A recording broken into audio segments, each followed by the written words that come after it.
का मतलब क्या होता है? जनवरी, फरवरी, मार्च, अप्रैल एंड मई, एक महीना ही तो होता है मई। क्या आपने इंग्लिश सेंटेंसेस में भी मे सुना है? मे सुना है तो आपने जरूर माइट भी सुना होगा, और अगर माइट सुना है तो मस्ट भी पक्का सुना होगा। You must have heard may, might and must.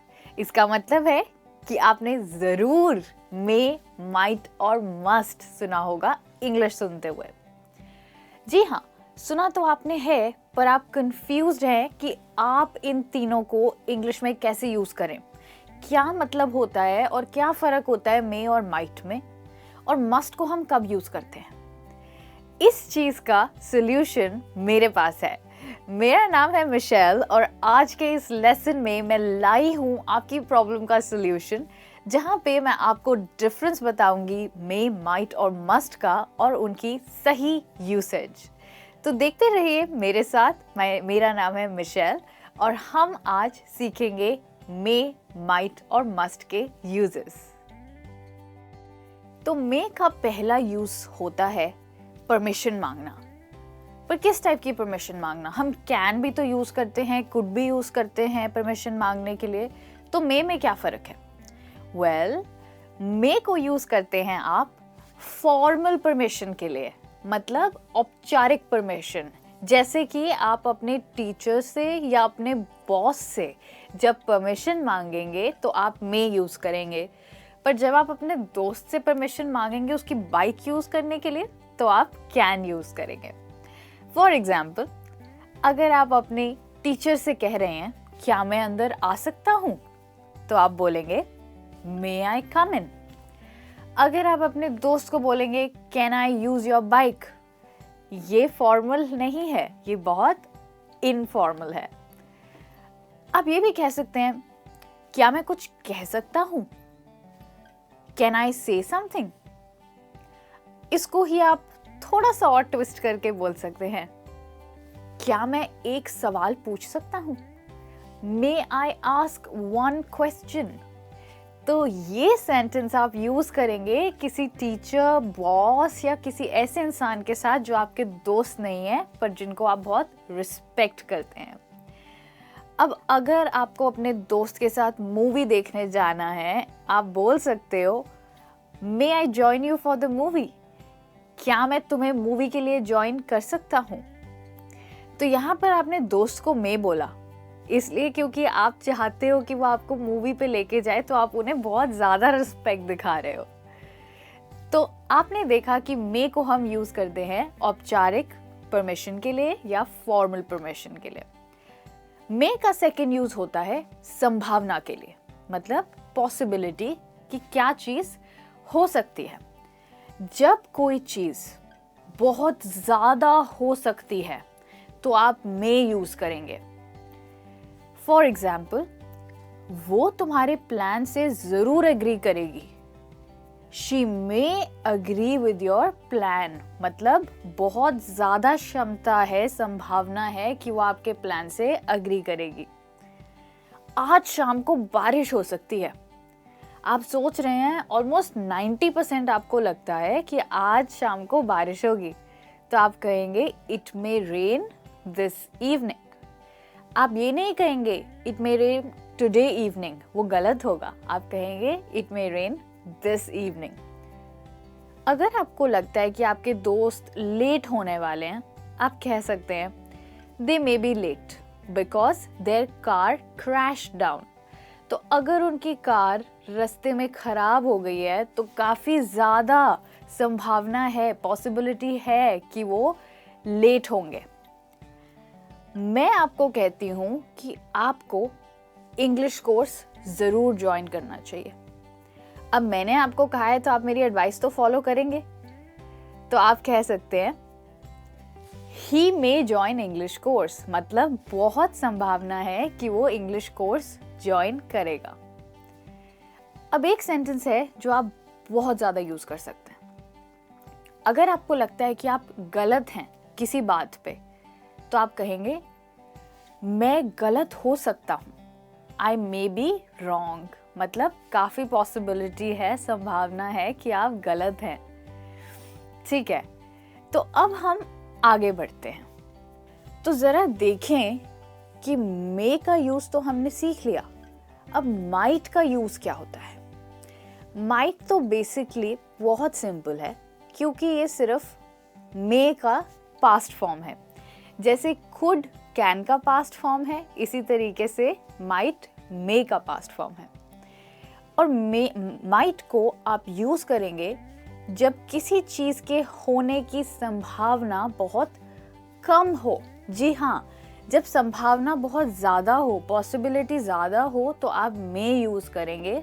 पर जब पॉसिबिलिटी बहुत कम हो, आपको लगता है कि शायद कोई चीज़ नहीं हो सकती, तो आप माइट यूज़ करेंगे। अगर आपको लगता है कि आप अपना होमवर्क नहीं ख़त्म कर पाओगे, तो आप मे नहीं बोलेंगे, आप कहेंगे I might not be able to finish my homework. मैं शायद अपना होमवर्क ना फिनिश कर पाऊँ।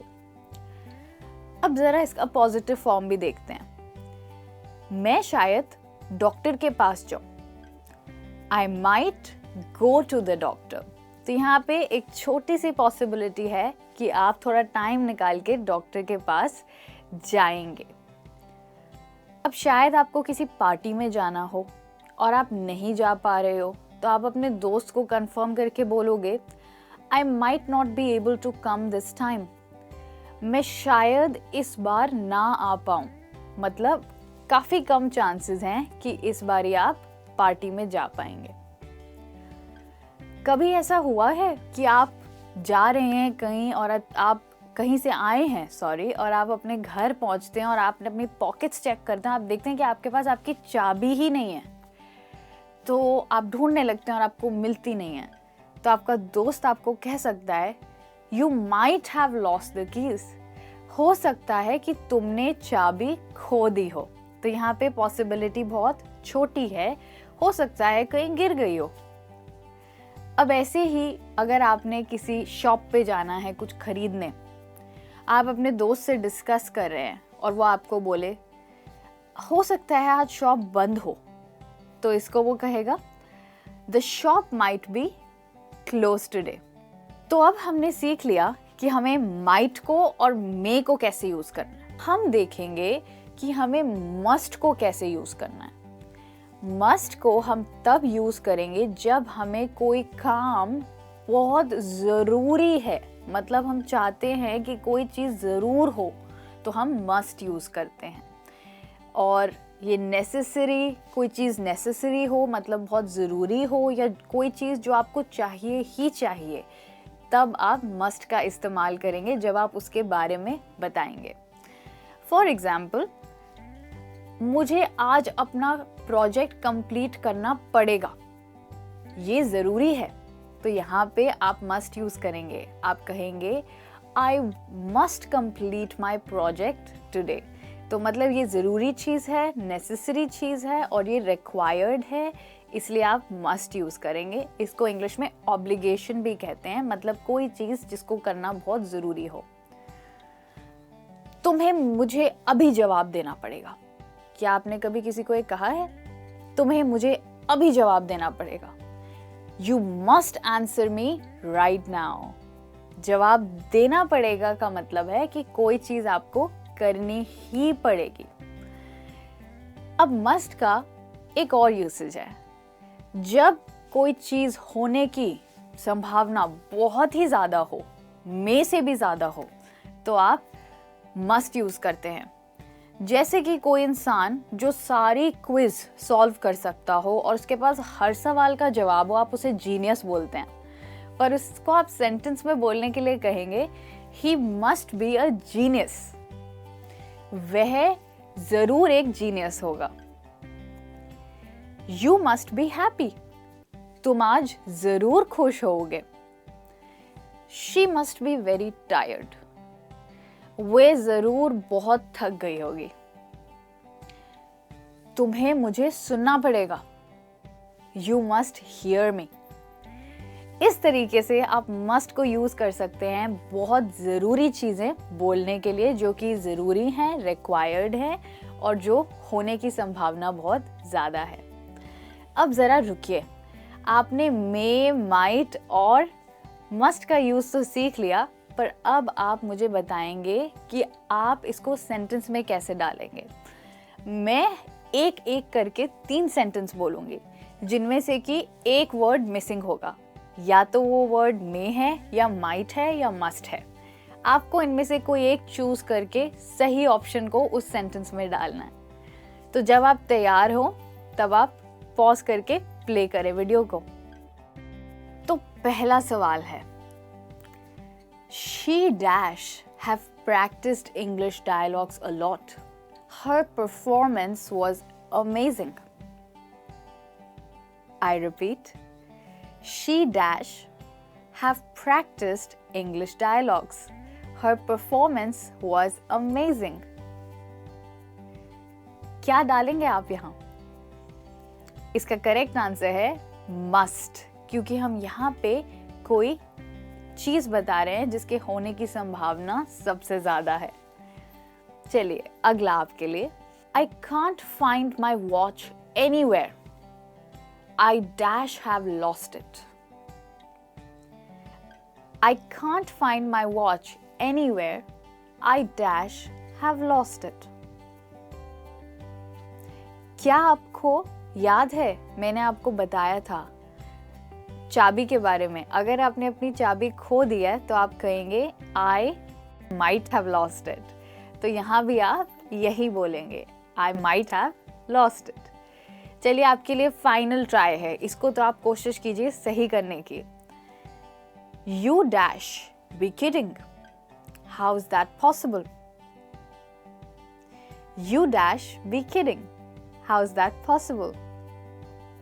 ये तो हमने अभी किया था, तो आप भूले नहीं होंगे। इसका जवाब भी मस्ट है।